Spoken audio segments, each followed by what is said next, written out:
Story orbit YouTube channel में आपका स्वागत है। बदलाव ये शब्द सुनने में जितना आसान है, करने में उतना ही मुश्किल क्यों लगता है। चाहे वो रोज सुबह जल्दी उठने की एक छोटी सी कोशिश हो, या ऑफिस में किसी नए सॉफ्टवेयर को अपनाना हो, या फिर समाज में कोई बड़ा सुधार लाना हो। अक्सर हमारी बेहतरीन योजनाएं भी क्यों दम तोड़ देती हैं। आज हम इसी बड़ी और ज़रूरी गुत्थी को सुलझाने की कोशिश करेंगे। हमारे हाथ में है चिप और डैन हीथ की किताब स्विच से निकले कुछ कमाल के विचार। देखते हैं ये हमारी सोच को कैसे बदलते हैं। बिल्कुल। और हीथ ब्रदर्स की सबसे मजेदार बात यह है कि वो बदलाव की इस मुश्किल पहेली को एक बहुत ही सरल और शक्तिशाली कहानी से समझाते हैं। ये कहानी मनोवैज्ञानिक जॉनथन हैट की है। वो कहते हैं कि हमारे अंदर असल में दो दिमाग काम करते हैं। दो दिमाग? हाँ, एक है हमारा तर्कसंगत योजना बनाने वाला दिमाग, जो एक सवार की तरह है, एक राइडर। और दूसरा है हमारा भावनात्मक सहज मन, जो एक विशाल 6 टन के हाथी की तरह है। एक सवार और एक हाथी, दोनों हमारे अंदर। ये सुनने में दिलचस्प लग रहा है। हाँ। तो सवार के हाथ में लगाम है, वो रास्ता तय कर रहा है। तो हाँ, देखने में तो वो लीडर लगता है। लीडर तो वही माना। देखने में तो यही लगता है। सवार ही है जो भविष्य की चिंता करता है, विश्लेषण करता है और जानता है कि सेहत के लिए सलाद खाना आइसक्रीम खाने से बेहतर है। वो लंबी अवधि के लक्ष्यों को समझता है। लेकिन यहाँ एक पेच है। असली ताकत किसके पास है? सवार के पास या उस 6 टन के हाथी के पास? जाहिर है हाथी के पास। बिल्कुल। और जब भी सवार और हाथी के इरादों में टकराव होता है, हाँ, तो जीत हमेशा हाथी की होती है। हम्म सवार चाहे कितनी भी लगाम खींच ले, अगर हाथी ने तय कर लिया कि उसे पानी पीने के लिए बाईं ओर ही जाना है, तो सवार दाईं ओर नहीं जा सकता। वो पूरी तरह बेबस हो जाता है। और ये लड़ाई तो मैं रोज सुबह अपने बिस्तर पे लड़ती हूँ। सब लड़ते हैं। मेरा सवार कहता है उठो, जिम जाने का वक्त हो गया है, सेहत बनानी है। पर मेरा हाथी कहता है नहीं, कंबल बहुत गर्म है, बस 5 मिनट और जीतता कौन है? और कहने की जरूरत नहीं कि जीत हमेशा किसकी होती है। हाथी को तत्काल संतुष्टि चाहिए, अभी का आराम, अभी का मजा। वो 6 महीने बाद बनने वाले 6 पैक एब्स की परवाह नहीं करता। आपने बिल्कुल सही पकड़ा। हाथी की 2 बड़ी कमजोरियां, एक तो वो आलसी है और दूसरा वो बहुत जल्दी घबरा जाता है। बदलाव का मतलब है कुछ नया करना, कुछ पुराना छोड़ना, और ये दोनों ही चीजें हाथी को पसंद नहीं है। उसे आराम और परिचित रास्ते पसंद है। अच्छा, लेकिन इसका मतलब ये नहीं कि सवार एकदम परफेक्ट है। सवार की अपनी एक बहुत बड़ी कमजोरी है। वो क्या है? वो जरूरत से ज्यादा सोचता है। अच्छा। वो हर विकल्प का विश्लेषण करेगा, हर रास्ते के फायदे नुकसान तोलेगा, और अक्सर इसी सोच विचार में इतना उलझ जाएगा कि कोई फैसला ही नहीं ले पाएगा। हाँ, होता है ऐसा। इसी हालत को हम एनालिसिस पैरालिसिस कहते हैं। मतलब सोचते सोचते ही थक जाना और कुछ कर ना पाना। अच्छा, इसका एक बड़ा मजेदार उदाहरण है। मैंने क्लॉकी नाम के एक अलार्म घड़ी के बारे में पढ़ा था। हाँ, क्लॉकी।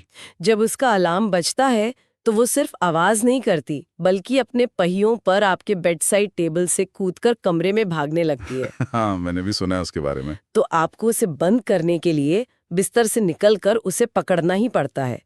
ये इस बात का सबसे अच्छा सबूत है कि हमारा सवार कितना चालाक है। सही बात है। वो जानता है कि सुबह उसका हाथी स्नूज बटन दबाने की जिद करेगा, इसलिए वो पहले से ही एक ऐसा सिस्टम बना देता है जहां हाथी के पास कोई विकल्प ही ना बचे। वो माहौल को ही बदल देता है। और आपने अनजाने में ही बदलाव के पूरे फ्रेमवर्क का सार बता दिया। अच्छा। हाँ, अगर हमें कोई स्थायी बदलाव लाना है, तो हमें सिर्फ सवार को निर्देश देकर या सिर्फ हाथी को पुचकार कर काम नहीं चलेगा। हमें तीनों स्तरों पर काम करना होगा। हीथ ब्रदर्स इसी के लिए एक 3 चरणीय फ्रेमवर्क देते हैं। पहला, सवार को दिशा दिखाएं, डायरेक्ट द राइडर। ठीक है। क्योंकि जो चीज हमें प्रतिरोध लगती है वो अक्सर अस्पष्टता की कमी होती है। दूसरा, हाथी को प्रेरित करें, मोटिवेट द एलिफेंट। क्योंकि जो हमें आलस लगता है वो अक्सर थकावट होती है। आलस नहीं, थकावट। ये इंटरेस्टिंग है। और तीसरा, रास्ता आसान बनाएं, शेप द पाथ। क्योंकि जो हमें लोगों की समस्या लगती है वो अक्सर माहौल की समस्या होती है। सवार को दिशा दिखाएं, हाथी को प्रेरित करें और रास्ता आसान बनाएं। सुनने में तो काफी सीधा साधा लगता है भी। चलिए पहले वाले से शुरू करते हैं। सवार को दिशा दिखाना, इसका असल में मतलब क्या है? अस्पष्टता इतनी बड़ी समस्या क्यों है? क्योंकि सवार अनिश्चितता में पंगु हो जाता है। वो काम ही नहीं कर पाता। उसे एक स्पष्ट मंजिल और वहां तक पहुंचने का नक्शा चाहिए। अच्छा। स्वस्थ रहो या बेहतर प्रदर्शन करो जैसे लक्ष्य सवार के लिए किसी काम के नहीं है। ये इतने अस्पष्ट हैं कि सवार समझ ही नहीं पाता कि शुरू कहां से करें। हाँ, मतलब स्वस्थ रहो का क्या मतलब? ज्यादा फल खाऊं या कम चीनी या रोज दौड़ूं? बिल्कुल, या तीनों। इसी उलझन में वो कोई कदम नहीं उठा पाता। तो इसका समाधान क्या है? क्या हमें लोगों को बिल्कुल चम्मच से खिलाना पड़ेगा कि सिर्फ यही करो? इससे उनकी अपनी सोचने समझने की क्षमता खत्म नहीं हो जाएगी? ये बहुत अच्छा सवाल है और इसका जवाब संतुलन में है। किताब ये नहीं कहती कि हर एक कदम बताएं। अच्छा। वो कहती है महत्वपूर्ण कदमों की स्क्रिप्टिंग करें। Script the critical moves. महत्वपूर्ण कदमों की स्क्रिप्टिंग। हाँ, यानी उन 1 या 2 सबसे जरूरी व्यवहारों को पहचानें और उन्हें करने का निर्देश एकदम स्पष्ट कर दें। इसका कोई उदाहरण है? हाँ, एक क्लासिक उदाहरण वेस्ट वर्जीनिया में हुआ एक अध्ययन है। बताइए उसके बारे में। शोधकर्ता लोगों के खाने पीने की आदतों को सुधारना चाहते थे, लेकिन उन्होंने लोगों को स्वस्थ खाओ जैसा अस्पष्ट ज्ञान नहीं दिया। तो क्या किया उन्होंने? उन्होंने बस एक बहुत ही सरल और छोटा सा संदेश फैलाया। जब आप अगली बार दूध खरीदें तो पूरे दूध मतलब होल मिल्क की जगह 1% फैट वाला दूध खरीदें। बस इतना ही। बस इतना? और इसका असर हुआ? असर चौंकाने वाला था। कुछ ही हफ्तों में उस इलाके में कम वसा वाले दूध की बाजार हिस्सेदारी 18% से बढ़कर 41% हो गई। सच में? हाँ। क्योंकि सवार को ठीक पता था कि उसे क्या करना है। उसे कोई विश्लेषण नहीं करना था, कोई मुश्किल फैसला नहीं लेना था। निर्देश एकदम साफ था। कमाल है।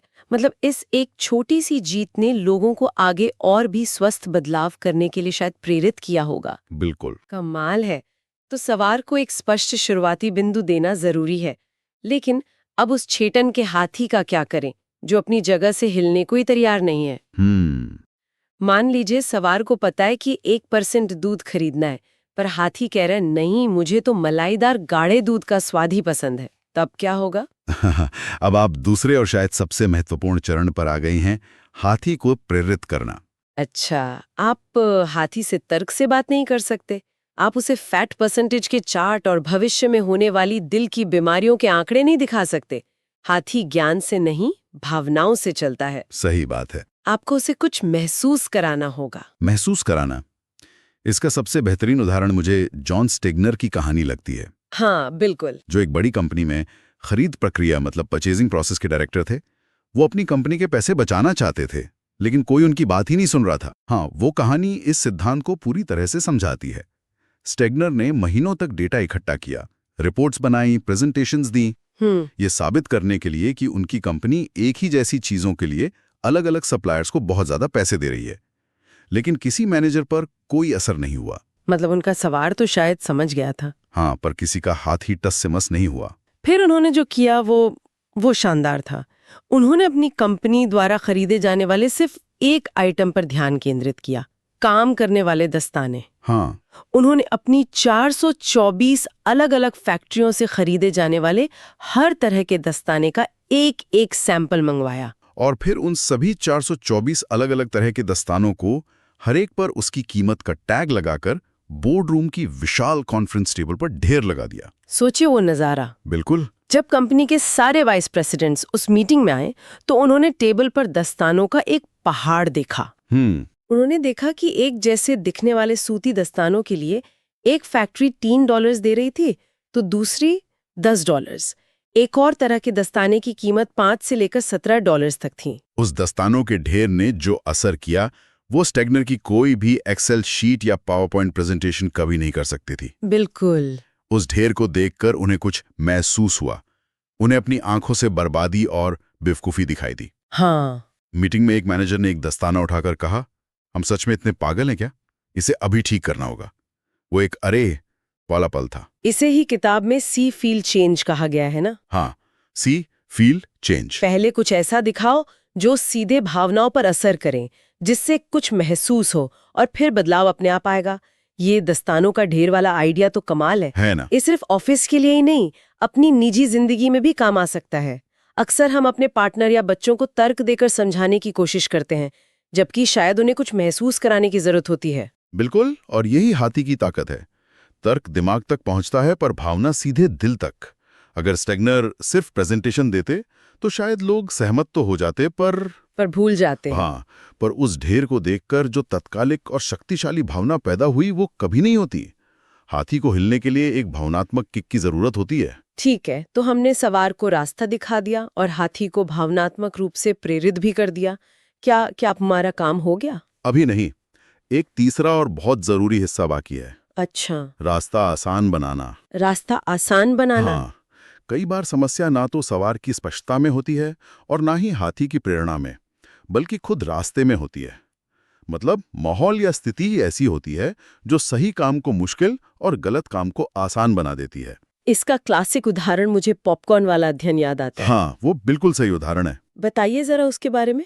शोधकर्ताओं ने लोगों को सिनेमा हॉल में या तो मीडियम साइज या जंबो साइज के टब में पॉपकॉर्न दिए और वो पॉपकॉर्न बासी थे, मतलब स्वाद में भी खराब थे। अच्छा, फिर भी जिन लोगों को बड़ा टब मिला था उन्होंने मीडियम टब वालों की तुलना में औसतन 53% ज्यादा पॉपकॉर्न खाए। 53%? हाँ बासी पॉपकॉर्न। हाँ, मतलब ऐसा नहीं था कि वो ज्यादा लालची या भूखे थे, बस उनके सामने एक बड़ा टब था तो वो खाते गए। बिल्कुल। स्थिति ने उनके व्यवहार को बदल दिया। तो जिसे हम लोगों की समस्या समझते हैं वो असल में स्थिति की समस्या होती है। यही सार है। अक्सर जिसे हम लोगों की समस्या जैसे आत्मनियंत्रण की कमी समझते हैं वो असल में स्थिति की समस्या होती है। तो अगर आप बदलाव को आसान बनाना चाहते हैं तो लोगों को बदलने की कोशिश करने से बेहतर है कि माहौल को बदल दें। रास्ते के रोड़े हटा दें। हाँ, सही काम करना आसान और गलत काम करना मुश्किल बना दें। जैसे अगर कोई डाइट पर है तो घर से सारा जंक फूड ही हटा दो। एकदम सही। या अगर रोज सुबह जॉगिंग पे जाना है तो रात में ही अपने जूते और कपड़े बिस्तर के पास निकाल कर रख लेना। ये सब रास्ता आसान बनाने के तरीके हैं। एकदम सही। ये छोटे छोटे बदलाव हाथी के लिए बहाने बनाना मुश्किल कर देते हैं।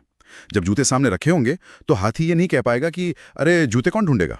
हाँ, सही बात है। आपने उसके लिए पहला कदम उठाना लगभग अनिवार्य कर दिया है। तो ये तीनों सिद्धांत, सवार को दिशा, हाथी को प्रेरणा और रास्ते को आसान बनाना, ये तीनों मिलके काम करते हैं। हाँ, एक साथ। क्या हमारे पास कोई ऐसा उदाहरण है जहां इन तीनों को एक साथ सफलतापूर्वक लागू किया गया हो? एक बहुत ही शक्तिशाली उदाहरण है। 2004 में डॉक्टर डॉन बर्विक ने अमेरिका में एक अभियान शुरू किया था जिसका नाम था 1 लाख लाइव्स कैंपेन। 100,000 जीवन। हाँ, उन्होंने देश भर के अस्पतालों को एक चुनौती दी। 18 महीनों के भीतर रोकी जा सकने वाली चिकित्सा त्रुटियों से होने वाली 1 लाख मौतों को रोकना। ये तो एक बहुत बड़ा और मुश्किल लक्ष्य लगता है। उन्होंने इसे कैसे संभव बनाया? हाँ, बहुत बड़ा लक्ष्य था। चलिए इसे हमारे फ्रेमवर्क से तोड़कर देखते हैं। सबसे पहले उन्होंने सवार को दिशा कैसे दिखाई? लक्ष्य एकदम स्पष्ट और मापने योग्य था। 100,000 जीवन, 14 जून 2006 सुबह 9 बजे तक। अरे वाह, तारीख और समय के साथ? बिल्कुल। ये स्वास्थ्य सेवाओं में सुधार करें जैसा अस्पष्ट लक्ष्य नहीं था। इसके साथ ही उन्होंने अस्पतालों को 6 बहुत ही विशिष्ट कार्रवाई योग्य कदमों की सूची दी। जैसे वेंटिलेटर पर मौजूद मरीजों के सिर को 30-45 डिग्री पर ऊपर उठाना ताकि निमोनिया का खतरा कम हो। सवार को ठीक पता था कि उसे क्या करना है। ठीक है, तो सवार का काम तो हो गया। अब हजारों व्यस्त डॉक्टरों और नर्सों के हाथी को कैसे प्रेरित किया? वो आंकड़ों और प्रक्रियाओं से तो प्रेरित नहीं होने वाले थे। बिल्कुल नहीं। यहीं पर बर्विक ने भावनाओं का इस्तेमाल किया। उन्होंने अपनी शुरुआती भाषणों में सिर्फ आंकड़े नहीं दिखाए।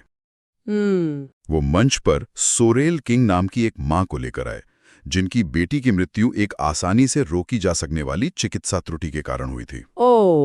उस मां की कहानी ने वहां मौजूद हर स्वास्थ्यकर्मी को भावनात्मक रूप से झकझोर दिया। मैं समझ सकती हूँ। इसके अलावा 100,000 जीवन बचाएं, ये लक्ष्य अपने आप में बहुत प्रेरणादायक था। ये किसी मैनेजर के लिए मुनाफा बढ़ाने जैसा नहीं था, ये सीधे सीधे लोगों की जान बचाने की बात थी। और तीसरा हिस्सा, रास्ता आसान बनाना। इतने सारे अस्पतालों को एक साथ लाना और काम करवाना तो बहुत मुश्किल रहा होगा। उन्होंने इसमें शामिल होने की प्रक्रिया को बेहद आसान बना दिया। कोई लंबी चौड़ी कागजी कार्रवाई नहीं, बस एक पेज का साइन अप फॉर्म। बस एक पेज का? हाँ, उन्होंने अस्पतालों को कदम दर कदम निर्देश दिए, ट्रेनिंग दी और एक दूसरे से सीखने के लिए एक नेटवर्क बनाया। उन्होंने सहयोग और स्वस्थ प्रतिस्पर्धा का माहौल बनाया। उन्होंने बदलाव के रास्ते से हर संभव बाधा को हटा दिया। और नतीजा, क्या वो कामयाब हुए? नतीजा शानदार था। 18 महीनों में इस अभियान में शामिल अस्पतालों ने अनुमानित 1,22,300 लोगों की जान बचाई। 1,22,300 300। हाँ, यह इस फ्रेमवर्क की ताकत का एक जीता जागता सबूत है। ये वाकई में प्रेरणादायक है। लेकिन कई बार जब हम बदलाव शुरू करने की सोचते हैं तो हमें समझ ही नहीं आता कि शुरू कहाँ से करें।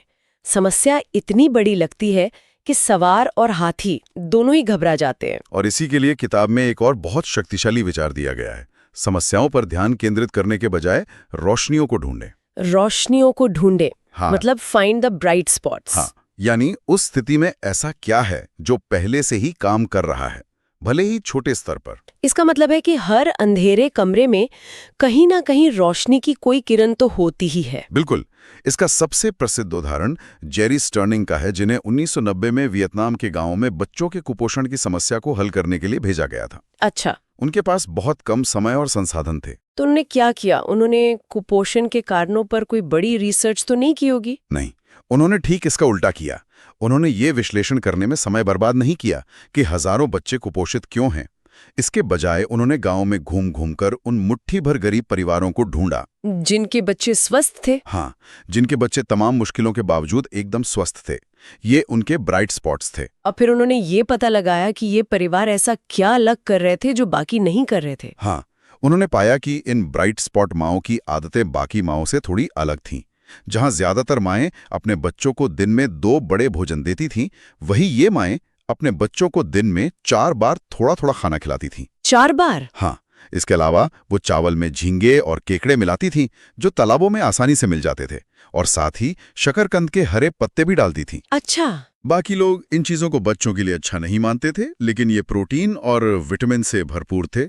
मतलब समाधान गांव के बाहर से नहीं आया, बल्कि गांव के अंदर ही मौजूद था। बिल्कुल। स्टर्निन को बस उसे ढूंढकर बाकी लोगों तक फैलाना था। तो उन्होंने क्या किया? उन्होंने उन ब्राइट स्पॉट माओं से बाकी माओं को ये नई खाना पकाने की तकनीक सिखाने के लिए कहा। उन्होंने ज्ञान नहीं दिया, बल्कि लोगों को एक दूसरे से सीखते हुए दिखाया। और इसका नतीजा क्या रहा? 6 महीने के भीतर उस समुदाय के 65% बच्चे बेहतर पोषित थे। कमाल है। तो संदेश ये है, क्या काम कर रहा है और हम उसे और कैसे कर सकते हैं। कभी-कभी ये एक सवाल ही बदलाव की सबसे अच्छी दिशा दे सकता है। तो आज की इस पूरी बातचीत का सार ये है कि बदलाव सिर्फ इच्छा शक्ति या अनुशासन का खेल नहीं है, ये एक विज्ञान है। हाँ, एक तरह का विज्ञान ही है। ये हमारे अंदर के सवार को स्पष्ट दिशा देने, हमारे भावनात्मक हाथी को प्रेरित करने और यात्रा के लिए रास्ते को सुगम बनाने का एक संयोजन है। बिल्कुल। तो अगली बार जब कोई बदलाव मुश्किल लगे, चाहे वो व्यक्तिगत हो या पेशेवर, तो खुद से ये 3 सवाल पूछें। क्या मेरे सवार को ठीक-ठीक पता है कि उसे क्या करना है? क्या मेरा हाथी आगे बढ़ने के लिए प्रेरित महसूस कर रहा है? और क्या मैंने रास्ते को जितना हो सके उतना आसान बना दिया है?